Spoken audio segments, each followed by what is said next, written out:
ایک بزرگ نے میرے قریب آتے ہوئے کہا۔ وہ کیسے بزرگو؟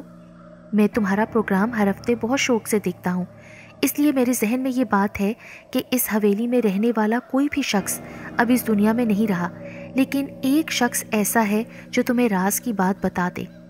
اگر تم اس سے وہ راز اگلوا سکو جس کے سبب یہ حویلی آسیبی حویلی میں تبدیل ہو گئی ہے۔ اس بزرگ کی یہ بات پر مجھے حیرت کا جھٹکا لگا، کیونکہ واقعی وہ درست کہہ رہے تھے۔ ہمارے پاس کوئی بھی ایسا شخص نہیں تھا۔ شفیع محمد خود وہ راز جاننے کے لیے ہمارے ساتھ یہاں تک چلا آیا تھا۔ وہ کون ہے بزرگو؟ وہ دینو بابا ہے جو یہاں سے دور ایک جھونپڑی میں رہتا ہے، اس حویلی کا سب سے پرانا اور وفادار نوکر، لیکن ان دنوں قسم پرسی کی زندگی گزار رہا ہے۔ دن میں بھیک مانگنے کے لیے دور تک چلا جاتا ہے، بزرگ نے بتایا۔ بزرگ کی بات نے میرے تجسس کی حس کو جگا دیا، اور میں یہ جاننے کے لیے بے چین ہو گیا تھا کہ اس راز سے پردہ اٹھاؤں جس کے سبب یہ حویلی ویران اور آسیبی ہوئی تھی۔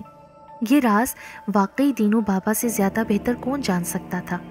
کیا ایسا نہیں ہو سکتا کہ ان سے ابھی ملاقات ہو جائے؟ ابھی وہ بھیک مانگنے پتہ نہیں کہاں گیا ہوگا۔ ویسے بھی آپ رات کے وقت حویلی کی فلم بندی کریں گے، اس لیے اس کا انتظار کر لیں، بزرگ نے کہا۔ شام ہونے تک ہم اس حویلی میں اپنا سامان رکھ کر آرام کرتے رہے۔ جب شام ہوئی ہم دینو بابا کی جھونپڑی جانے کو تیار ہوئے۔ شفیع محمد نے ہمارے ساتھ جانے سے انکار کر دیا اور ہمارے آنے تک اس نے گاڑی میں بیٹھے رہنے کا فیصلہ کیا۔ اس کے ہمارے ساتھ نہ جانے سے کوئی خاص فرق نہیں پڑا تھا، اس لیے ہم اسے وہیں چھوڑ کر دینو بابا کے پاس چل دیے۔ وہ انتہائی خستہ حال جھونپڑی تھی جس میں ایک بوڑھا آدمی بری طرح کھانس رہا تھا۔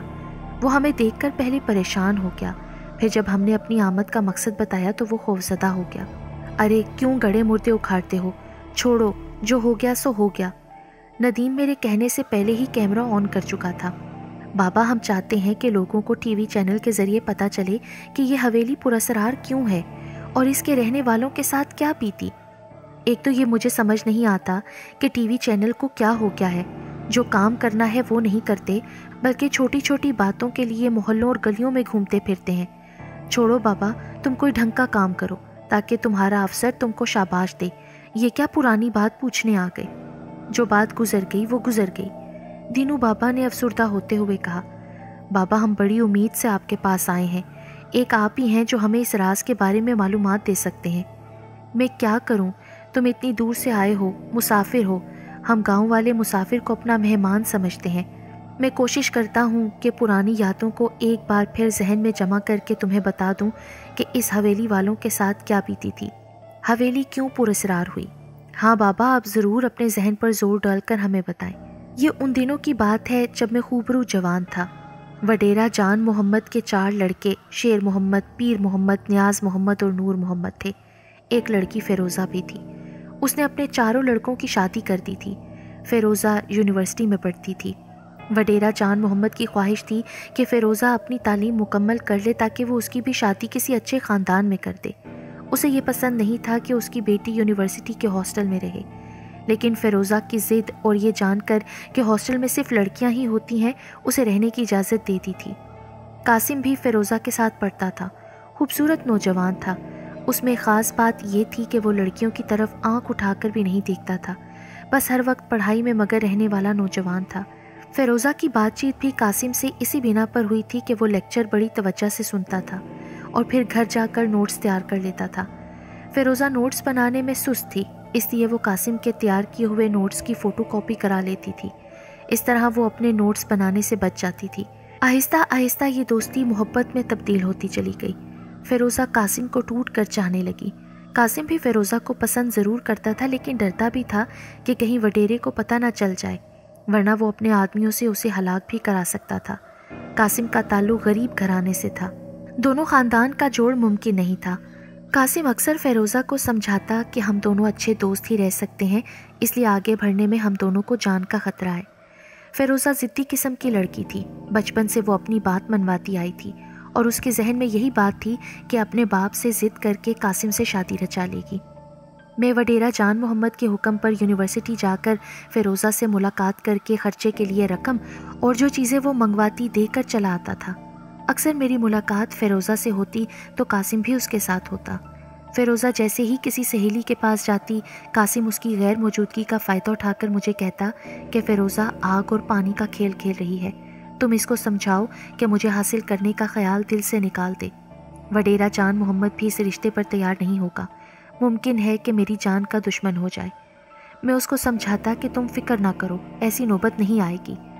میرے ذہن میں یہ بات ہے کہ فیروزہ وڈیرا جان محمد کی کمزوری ہے، اگر اس نے قاسم سے شادی کرنے کی ضد کی تو وہ ہرگز انکار نہیں کرے گا اور اس رشتے پر تیار ہو جائے گا۔ قاسم ایک خوبصورت نوجوان تھا، تعلیم حاصل کر کے ایک دن اسے ڈاکٹر بن جانا تھا، اس کا مستقبل روشن تھا۔ دن گزرتے رہے اور فیروزہ کی محبت میں شدت بڑھتی رہی۔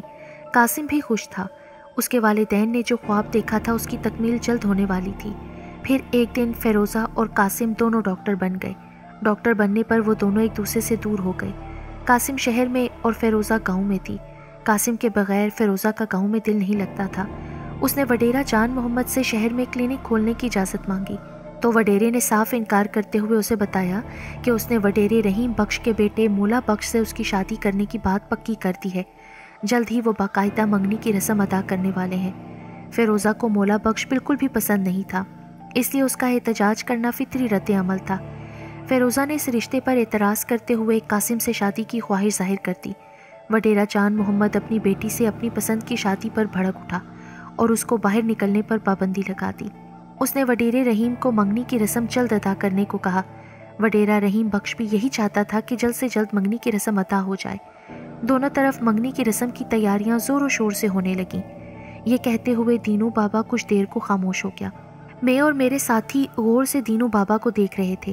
وہ مسکرایا، پانی کا گلاس پی کر ہم سے دوبارہ مخاطب ہوا۔ اس روز میں کسی کام سے حویلی کے کمرے میں گیا تھا۔ مجھے ایسا محسوس ہوا فیروزہ کسی سے بات کر رہی ہے۔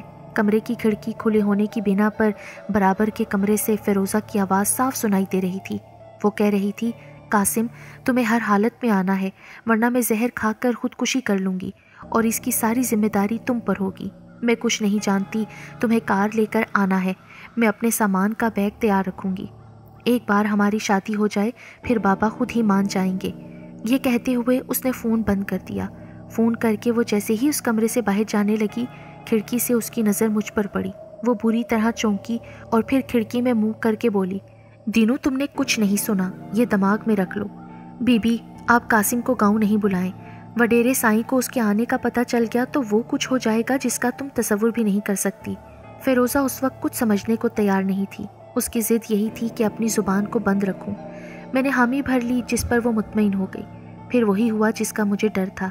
3 دن بعد رات کی تاریکی میں فیروزہ اپنا سفری بیگ لیے حویلی سے نکلی۔ وڈیرا جان محمد کی اتفاق سے آنکھ کھل گئی۔ اس نے بستر سے اٹھ کر ایسے ہی کھڑکی سے باہر جھانکا۔ فیروزہ حویلی کا باہر کا گیٹ کھول کر جا رہی تھی۔ وڈیرے جان محمد کو حیرت کا جھٹکا لگا، لیکن اس کے ذہن میں اور ہی بات تھی، اس لیے کوئی شور شرابہ نہ کیا۔ وہ خاموشی سے کمرے سے نکلا، حویلی کے پہرے داروں کو جگا کر اپنے ساتھ لیا اور خاموشی سے فیروزہ کا پیچھا کرنے لگا۔ وہ پیچھا اس خاموشی سے کر رہے تھے کہ فیروزہ کو ذرا بھی شک نہ ہوا۔ وہ خاموشی سے آگے بڑھتے ہی جا رہی تھی۔ قاسم اس کو کچھ فاصلے پر نظر آیا۔ وہ لپک کر اس کے پاس پہنچی۔ کیا کار نہیں لائے؟ اب ہم کیسے شہر جائیں گے؟ کار میں لے کر آیا ہوں، لیکن احتیاط کے طور پر کار کچھ فاصلے پر کھڑی کی ہے کہ کسی کو شک نہ ہو۔ کسے شک ہوگا؟ پوری بستی کے لوگ سو رہے ہیں، کسی کو کانوں کان بھی پتہ نہیں چلے گا اور ہم گاؤں سے فرار ہو جائیں گے۔ فیروزہ ایک بار پھر سوچ لو، کل کہیں تمہیں پچھتانا نہ پڑے۔ ہمارے اس اقدام سے تم اپنے خاندان سے ہمیشہ کے لیے کٹ جاؤ گی۔ میں نے خوب سوچ لیا ہے قاسم، تم جلدی چلو، کہیں حویلی میں میری گمشدگی کی کسی کو خبر نہ ہو جائے اور پکڑ لیے جائیں۔ جواب میں قاسم نے بھی قدم آگے بڑھائے، لیکن ان کے قدم رک گئے۔ وہ چاروں طرف سے گھیر لیے گئے تھے، ان پر بندوقیں تنی ہوئی تھیں۔ خوف سے دونوں کے چہرے فک ہو گئے تھے۔ ان کے وہم و گمان میں بھی نہیں تھا کہ اس طرح پکڑے جائیں گے۔ فیروزہ کو وڈیرا جان محمد پکڑ کر حویلی کے اندر لے گیا، جبکہ قاسم کو حویلی کے ستون سے باندھ دیا گیا۔ صبح ہونے پر وڈیرا جان محمد کو قاسم نے صاف صاف بتا دیا تھا کہ اس کا ارادہ فیروزہ کو لے جانے کا نہیں تھا اور وہ فیروزہ کو اپنی جان دینے کی دھمکی پر مجبور ہو کر گاؤں سے لینے آیا تھا۔ وڈیرے کو بہت غصہ تھا، اسے اپنی بیٹی فیروزہ سے اس طرح کی حرکت کی بالکل توقع نہ تھی۔ قاسم بے قصور تھا، لیکن وہ حویلی کی دوسری لڑکیوں کو ایسا سبق سکھانا چاہتے تھے کہ وہ بھی مستقبل میں ایسا کوئی قدم نہ اٹھا سکیں۔ اس واقعے سے نصیحت پکڑیں۔ ایک دن وڈیرے جان محمد نے حویلی کے میدان میں قاسم کے ہاتھ پاؤں رسیوں سے باندھ کر ڈال دیے۔ حویلی کے مرد اور عورتوں کو بھی میدان سے کچھ فاصلے پر کرسیاں ڈال کر بٹھایا گیا۔ سب حیرت زدہ تھے کہ دیکھیں وڈیرا کیا کرتا ہے۔ وڈیرے نے جیسے ہی اپنے ہاتھ کا اشارے سے ملازم کو حکم دیا تو اس نے 2 دن کے بھوکے کتے قاسم کے جسم پر چھوڑ دیے۔ وہ قاسم پر ایسے لپکے جیسے شکار پر لپکتے ہیں۔ کتوں نے قاسم کے جسم میں اپنے خون خوار دانت پیوست کر دیے۔ قاسم کتوں کے حملے سے بوکھلا گیا۔ وہ چیخو پکار کرتا رہا، لیکن اس کی چیخو پکار سننے کو کوئی بھی تیار نہ تھا۔ چیختے چلاتے وہ بے دم سا ہونے لگا۔ اس کے جسم سے گوشت نوچ نوچ کر کتے کھا رہے تھے۔ حویلی کے سبھی لوگ ایک انسان کو کتوں کی خوراک بنتا دیکھ رہے تھے، لیکن کسی کی بھی ہمت نہیں ہو رہی تھی کہ وہ کتوں سے قاسم کی جان بخشی کرا سکے۔ وہ سب سکتے کی حالت میں تھے۔ کسی کو بھی وڈیرے سے اس قسم کی امید نہیں تھی۔ وڈیرے، تو نے جان بوجھ کر مجھے بے قصور کتوں کی خوراک بنا دیا ہے، لیکن مرنے کے بعد بھی میری روح تجھ سے انتقام لے گی۔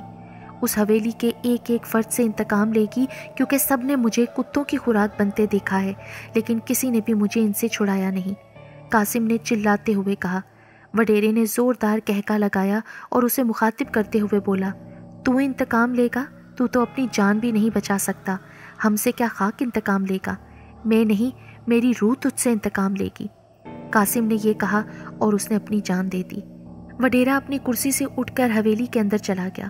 اس کے چہرے پر فاتحانہ مسکراہٹ تھی۔ اس واقعے سے اس نے حویلی کی خواتین کو سبق سکھا دیا تھا کہ آئندہ کسی نے فیروزہ جیسی حرکت کی تو اس کا انجام بھی بھیانک ہوگا۔ قاسم کے مرنے کے بعد ابھی 1 ہفتہ بھی نہیں گزرا تھا کہ حویلی میں رات کے وقت پراسرار قسم کی آوازیں آنے لگیں۔ رات کے سناٹے میں وہ آوازیں کمزور دل کے مالک کو ڈرا دینے کے لیے کافی تھیں۔ ایک رات وڈیرے جان محمد کا بڑا بیٹا اچھا بھلا سویا تھا کہ صبح ہونے پر بستر پر مردہ حالت میں پایا گیا۔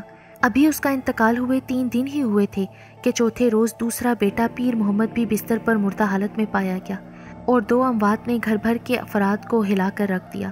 1 ہفتہ سکون سے گزرا تھا کہ وڈیرے کا تیسرا بیٹا نیاز محمد بھی اپنے بستر پر مردہ حالت میں پایا گیا۔ وڈیرا جان محمد اس واقعے پر ہل کر رہ گیا۔ چوتھے بیٹے نور محمد پر ایسا خوف طاری ہوا کہ وہ اپنی بیوی اور بیٹے سمیت حویلی سے کسی کو بتائے بغیر غائب ہو گیا۔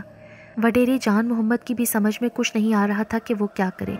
سوچتے سوچتے اس کے ذہن میں یہی بات آئی کہ کسی عامل سے اس کا سہارا لینا چاہیے۔ زندگی بھر وہ جادو ٹونے سے دور رہا تھا، لیکن اب جادو ٹونے کا سہارا لینا اس کی مجبوری بن گئی تھی۔ صبح کے وقت وڈیرے نے مجھے بلا کر کہا، دینو، تم نے عامل نوید شاہ کے آستانہ دیکھا ہے نا؟ وہ گاؤں سے کچھ فاصلے پر ہے۔ تم جلدی سے میرے ساتھ چلو، ہمیں ابھی اور اسی وقت عامل نوید شاہ کے پاس چلنا چاہیے۔ ابھی میں اور وڈیرا تھوڑا آگے ہی بڑھے تھے کہ کوئی بھاگتا ہوا آیا۔ سائیں، ادیدی فیروزہ کو پتہ نہیں کیا ہو گیا ہے، وہ درد سے بری طرح چلا رہی ہے، ایک نوکرانی نے آ کر بتایا۔ وڈیرا الٹے قدموں حویلی میں دوڑا۔ واقعی فیروزہ بے آب مچھلی کی طرح زمین پر اچھل رہی تھی۔ تکلیف اس سے برداشت نہیں ہو رہی تھی۔ فیروزہ کو فوری طور پر شہر کے اسپتال لے جانے کی تیاریاں شروع کی جا رہی تھیں کہ اس نے دم توڑ دیا۔ فیروزہ سے وڈیرے کو بہت محبت تھی۔ فیروزہ کی موت پر وڈیرے کی حالت پاگلوں کی سی ہو گئی تھی۔ سوئم والے دن جب حویلی کے میدان میں گاؤں کے لوگ بیٹھے تھے، اچانک حویلی کے ایک کمرے کی گیلری سے وڈیرے جان محمد کی بیوی دھڑام سے نیچے گری اور اس وقت اس نے اپنا دم توڑ دیا۔ وہ ابھی بیٹی کا صدمہ نہیں بھول پایا تھا کہ بیوی بھی ساتھ چھوڑ گئی تھی۔ وڈیرے نے کئی بار عامل نوید شاہ سے مدد لینا چاہی، لیکن کوئی نہ کوئی ایسا مسئلہ آ جاتا کہ وہ اس کے پاس نہیں جا پاتا تھا۔ الغرض وڈیرے کے تینوں بیٹوں کی بیویاں اور ان کے بچے ایک ایک کر کے وڈیرے جان محمد کے سامنے دم توڑ گئے۔ وہ انہیں بالکل نہ بچا پایا۔ لگاتار صدمے ملنے پر وڈیرا جان محمد اپنے حواس کھو بیٹھا اور گاؤں میں پاگلوں جیسی حرکتیں کرتا پھرتا تھا۔ دن بھر پھٹے پرانے کپڑے پہننے، مٹی اور دھول میں کھیلتا رہتا۔ گاؤں کے بچوں کو اچھی تفریح مل گئی تھی۔ اسے دیکھ کر وہ پاگل پاگل کے نعرے لگاتے۔ جواب میں وڈیرا جان محمد زور زور سے ہنستا ہوا انہیں پتھر مارنے کو دوڑتا۔ اپنے پیچھے آتا دیکھ کر بچے رفو چکر ہو جاتے۔ ایک دن وڈیرا جان محمد کی لاش حویلی کے مین گیٹ کے پاس سے ملی۔ ایسا لگتا تھا جیسے کسی خون خوار جانور نے اس پر حملہ کر کے ہلاک کیا ہے۔ وڈیرے جان محمد کی ہلاکت کے بعد سے یہ حویلی ویران ہے۔ کوئی رات تو دور، دن میں بھی اس حویلی میں جانے سے کتراتا ہے۔ دینو بابا یہ سب بتانے کے بعد خاموش ہو گیا۔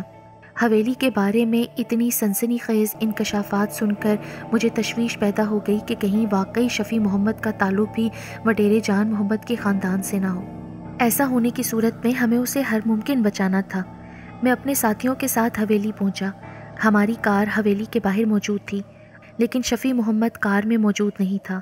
کار میں اس کا نہ ہونے کا مطلب یہی تھا کہ وہ ضرور حویلی کے اندر ہوگا۔ مجھے بدحواسی کی حالت میں حویلی میں داخل ہوتا دیکھ کر ندیم چونکا۔ کیا ہوا؟ تم سب میرے پیچھے آؤ۔ مجھے گھبرایا ہوا دیکھ کر وہ بھی میرے پیچھے لپکے۔ شفیع محمد کی وہاں غیر موجودگی ظاہر کر رہی تھی کہ وہ حویلی کے کس کمرے میں کیا ہے۔ میں نے اسے آواز دی، لیکن جواب میں میری آواز پلٹ کر آ گئی۔ شفیع محمد کی آواز سنائی نہ دینے پر مجھے سخت تشویش ہو رہی تھی۔ گھبراہٹ سے میرے چہرے پر پسینے آ گئے۔ میں بھاگتا ہوا حویلی کے اندر مختلف کمروں میں شفیع محمد کو تلاش کر رہا تھا۔ اچانک ایک کمرے میں شفیع محمد نظر آ گیا۔ وہ اطمینان سے ایک پلنگ پر لیٹا ہوا تھا۔ مجھے بہت غصہ آیا۔ ہم اس کے لیے پریشان ہو رہے ہیں اور یہ دیکھو کتنے مزے سے پلنگ پر سو رہا ہے۔ شفیع محمد، یہ کیا حرکت ہے؟ میں زور سے چیخا۔ میرے چیخنے پر بھی اسے کچھ اثر نہیں ہوا۔ میں غصے میں بھر کر جیسے ہی کمرے میں داخل ہوا، میری نظر فرش پر پڑی۔ فرش پر خون ہی خون پڑا تھا۔ وہ منظر دیکھ کر میں نے جب غور سے شفیع محمد کی طرف دیکھا تو لرز کر رہ گیا۔ شفیع محمد کے دل کے مقام پر ایک تیز دھار خنجر گھسا ہوا تھا جس سے خون بہہ رہا تھا۔ قاسم کی روح نے آج بھی شفیع محمد کو موت کی نیند سلا کر ثابت کر دیا تھا کہ اس نے وڈیرے جان محمد کو بدلہ لینے کا چیلنج دیا تھا، جو اس نے پورا کر دیا۔ میں شفیع محمد کی بات کو جھوٹی سمجھتا تھا، لیکن آج ثابت ہو گیا تھا کہ شفیع محمد کا تعلق وڈیرہ جان محمد کے خاندان سے تھا۔ افسوس کہ پراسرار حویلی کا راز مجھے اس وقت معلوم ہوا جب قاسم کی روح شفیع محمد کو اپنے انتقام کا نشانہ بنا چکی تھی۔